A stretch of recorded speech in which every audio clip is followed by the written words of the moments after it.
ರಮಾ, ಇಡೀ ದಿನ ದುಂಡು ಮೇಜಿನ ಪರಿಷತ್ತಿನಲ್ಲಿ ಒಂದು ಯುದ್ಧವೇ ನಡೆದಂತೆ ಆಗುತ್ತದೆ. ಅದು ಅಸ್ಮಿತೆಯ ಸಂಗ್ರಾಮ. ಎಲ್ಲ ಶಕ್ತಿಯನ್ನು ಒಗ್ಗೂಡಿಸಿಕೊಂಡು ನಾನು ಈ ಯುದ್ಧವನ್ನು ಮಾಡಬೇಕಿದೆ. ಇದರಲ್ಲಿ ನಾನು ಗೆಲ್ಲದಿದ್ದರೆ ಒಳ್ಳೆಯದಾಗುವುದಿಲ್ಲ ರಮ. ನಾನು ಇದರಿಂದ ಒಮ್ಮೊಮ್ಮೆ ಘಾಸಿಗೊಳ್ಳುತ್ತೇನೆ. ಹಾಗಾಗಿ ಸಂಸಾರದತ್ತ ಹೆಚ್ಚು ಗಮನ ಕೊಡಲು ನನ್ನಿಂದ ಸಾಧ್ಯವಾಗುವುದಿಲ್ಲ.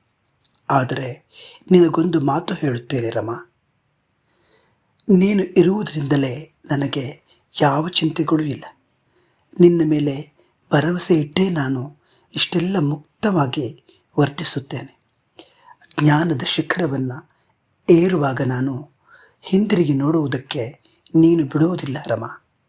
ಹಾಗೇನಾದರೂ ನೀನು ಸಹಕರಿಸದೇ ಇದ್ದಿದ್ದರೆ ನಾನೀಗ ಹೊಸದೊಂದು ಭವಿಷ್ಯವನ್ನು ಕಟ್ಟಬೇಕೆಂದಿರುವೆ, ಹೊಸದೊಂದು ಹುಟ್ಟನ್ನು ಅರಳಿಸಬೇಕೆಂದಿರುವೆ.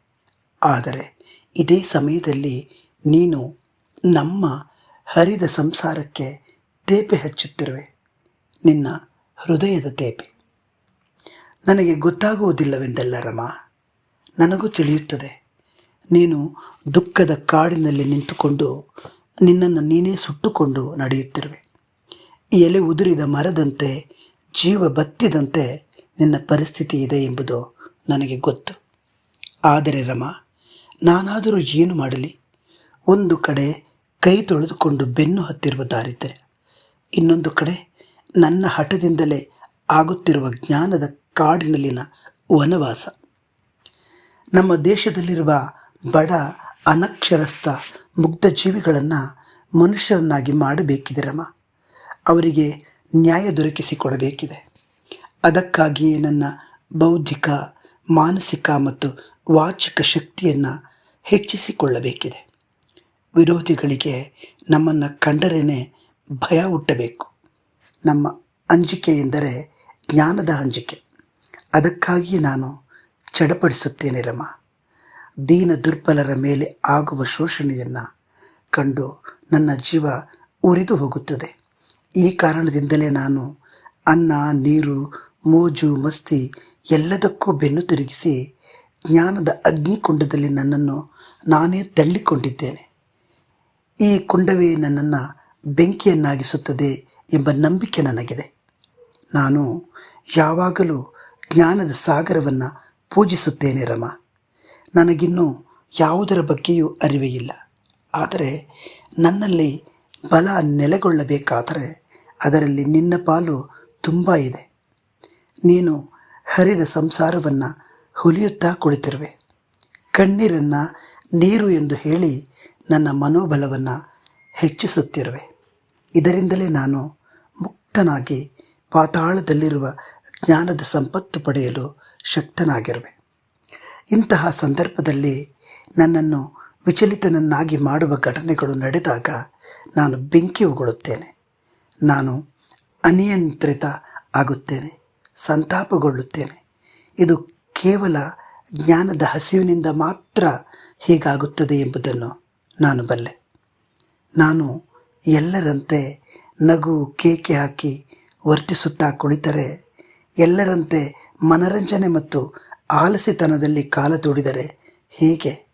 ಹಾಗೇನಾದರೂ ನಾನು ಮಾಡಿದರೆ ನನಗೆ ದುಃಖದ ಹುಟ್ಟಿನ ಮೂಲವೇ ಸಿಗುವುದಿಲ್ಲ. ಅಸಮಾನತೆಯ ಬೀಜವನ್ನು ಯಾರು ನೆಟ್ಟರು, ಯಾವಾಗ ನೆಟ್ಟರು ಎಂಬುದು ತಿಳಿಯುವುದಿಲ್ಲ. ಈ ಅಸಮಾನತೆಯ ಮೊಳಕೆಗೆ ನೀರು ಗೊಬ್ಬರ ಎಲ್ಲಿಂದ ಸಿಗುತ್ತದೆ ಎಂಬುದು ನನಗೆ ತಿಳಿಯಲಾರದು. ಸಾಮಾಜಿಕ ನ್ಯಾಯದ ಮಾತೃಕೋಶದ ಎಳೆ ಕೂಡ ನನಗೆ ನಿಲುಕದು. ಬಂಧುತ್ವದ ಬೆಳೆಯನ್ನು ಹೇಗೆ ಬೆಳೆಸಬೇಕು ಎಂಬುದಂತೂ ಗೊತ್ತಾಗುವುದೇ ಇಲ್ಲ. ನಾನು ಈ ಎಲ್ಲವನ್ನೂ ತಿಳಿದುಕೊಳ್ಳಬೇಕೆಂಬ ಛಲ ನನ್ನೊಳಗೆ ಸೇರಿಕೊಂಡು ಬಿಟ್ಟಿದೆ. ಈ ಧ್ಯಾನದಿಂದಲೇ ನಾನು ಕರಬಡಿದವರಂತೆ ಕಾಣುತ್ತೇನೆ. ಇದನ್ನು ಯಾರಾದರೂ ಒಂದಿಷ್ಟು ಕೆಣಕಿದರೂ ಸಾಕು, ನಾನು ಸಂತಾಪಗೊಳ್ಳುತ್ತಿದ್ದೆ. ಅವನನ್ನು ಹೊಡೆಯಬೇಡಿ, ನೋವಾಗುತ್ತದೆ, ಅವನಿಗೇನು ತಿಳಿಯುತ್ತದೆ ಅಂದು ನಾನು ವ್ಯಾಕುಲಗೊಂಡು ಆತನನ್ನು ಒಡಲೊಳಗೆ ಎಳೆದುಕೊಳ್ಳುತ್ತಿದ್ದೆ. ಆದರೆ ನಾನು ಬೇಜಾರು ಆಗಿರುತ್ತಿದ್ದೆ. ನಿಜ ಹೇಳಲೇನು ರಮ, ನಾನು ಅಷ್ಟೊಂದು ನಿರ್ದಯಿಯಲ್ಲ. ಆದರೆ ಪುಕ್ಕಗೆದರಿಕೊಂಡು ಆಗಸಕ್ಕೆ ನೆಗೆಯುವ ನನಗೆ ಯಾರಾದರೂ ಅಡ್ಡಿಯಾದರೆ ನನ್ನ ತಲೆ ಕೆಡುತ್ತದೆ. ನನ್ನ ಮನಸ್ಸಿನಲ್ಲಿ ಕಚಕಚ ಚುಚ್ಚಿದಂತಾಗುತ್ತದೆ. ತಕ್ಷಣವೇ ನನ್ನ ಸಿಟ್ಟು ಪುಟನೆಗೆಯುತ್ತದೆ. ನನಗೂ ಹೃದಯವಿದೆ ರಮ, ನಾನು ನೊಂದುಕೊಳ್ಳುತ್ತೇನೆ. ಆದರೆ ಕ್ರಾಂತಿಯೊಂದಿಗೆ ನನ್ನನ್ನೇ ನಾನು ಬಿಗಿದುಕೊಂಡಿರುವೆ. ಹೀಗಾಗಿಯೇ ನಾನು ನನ್ನ ಸ್ವಂತ ಭಾವನೆಗಳನ್ನು ಚಿತೆಗೆ ಹಾಕುತ್ತೇನೆ. ಅದರ ಬಿಸಿ ನಿನಗೆ, ಯಶವಂತನಿಗೆ ಮುಟ್ಟಿರುತ್ತದೆ ಎಂಬುದು ನನಗೆ ಗೊತ್ತು ರಮ. ಅದೆಲ್ಲವನ್ನೂ ನೆನೆಸಿಕೊಂಡು ಈಗ ನಾನು ಬಲಗೈಯಿಂದ ಬರೆಯುತ್ತಿರುವೆ, ಎಡಗೈಯಿಂದ ಕಣ್ಣೀರನ್ನು ಒರೆಸಿಕೊಳ್ಳುತ್ತಿರುವೆ. ಮಗು ಯಶವಂತನನ್ನು ಸಂಭಾಳಿಸು ರಮ. ಆತನನ್ನು ಒಡೆಯಬೇಡ. ಆತನಿಗೆ ನಾನು ಒಡೆದುದನ್ನು ಯಾವತ್ತೂ ಆತನ ನೆನಪಿಗೆ ಬರದಂತೆ ನೋಡಿಕೊ. ಆತನೇ ಈಗ ಉಳಿದ ನಮ್ಮ ಹೃದಯದ ಆಧಾರವಾಗಿದ್ದಾನೆ ರಮ. ಮನುಷ್ಯನ ಧಾರ್ಮಿಕ, ಮಾನಸಿಕ ಗುಲಾಮಗಿರಿ ಹಾಗೂ ಆರ್ಥಿಕ ಸಾಮಾಜಿಕ ತಾರತಮ್ಯಗಳ ಮೂಲಕ ಹುಡುಕಾಟದಲ್ಲಿ ನಾನಿದ್ದೇನೆ. ಮನುಷ್ಯನ ಜೀವನದಲ್ಲಿ ಇವೆಲ್ಲ ಮೊಳೆ ಹೊಡೆದುಕೊಂಡು ಕುಳಿತು ಬಿಟ್ಟಿವೆ. ಅವುಗಳನ್ನು ಕಿತ್ತು ಬಿಸುಡಬೇಕಿದೆ ಅಥವಾ ಹೂಳಬೇಕಿದೆ. ಸಮಾಜದ ಆಳದಿಂದ ಮತ್ತು ಮನುಷ್ಯನ ಸಂಸ್ಕಾರಗಳಿಂದಲೇ ಇವೆಲ್ಲ ಇನ್ನಿಲ್ಲವಾಗಬೇಕು.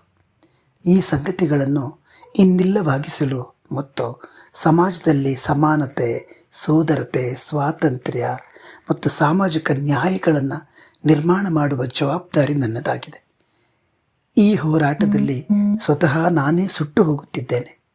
ಇದೆಲ್ಲ ಆಗದ ಮಾತು, ಇದೆಲ್ಲ ನೀಗದ ಮಾತು ಎಂದು ಕುಳಿತುಕೊಂಡರೆ ನಾನು ರಾತ್ರಿಯೆಲ್ಲ ಎಚ್ಚರವಿದ್ದು ಓದಿದು ಉಪಯೋಗವಾದರೂ ಏನು ರಮ? ನನಗೆ ಇತರರಂತೆ ಬದುಕುವುದು ಬೇಡವಾಗಿದೆ. ಇತರರು ಗೌರವದಿಂದ ಬದುಕುವಂತೆ ಮಾಡಲು ಸಾಧ್ಯವಾಗದಿದ್ದರೆ ನಾನು ಇಷ್ಟೆಲ್ಲ ಕಲಿತು ಹೋರಾಟ ಮಾಡಿದ್ದು ನೀರಿನಲ್ಲಿ ಹೋಮ ಮಾಡಿದಂತೆ ಅಲ್ಲವೇ ರಮ? ಇದೆಲ್ಲವನ್ನೂ ಓದಿ ನಿನಗೆ ಕೊರಳುಪ್ಪಿ ಕಣ್ಣೀರು ಬಂದಿರುತ್ತದೆ. ಬಾಯಿ ಒಣಗಿ ತುಟಿಗಳು ಕಂಪಿಸುತ್ತವೆ. ತುಟಿ ಮೇಲಿನ ಮಾತುಗಳು ಹೊರದಾಟಿ ಬರಲಾರವು. ಹೃದಯ ವಿದ್ರಾವಕವಾಗುತ್ತದೆ. ನೀನು ಎಷ್ಟೊಂದು ವ್ಯಾಕುಲವಾಗಿರುತ್ತಿ ಎಂಬುದೆಲ್ಲ ನನಗೆ ಗೊತ್ತು ರಮ.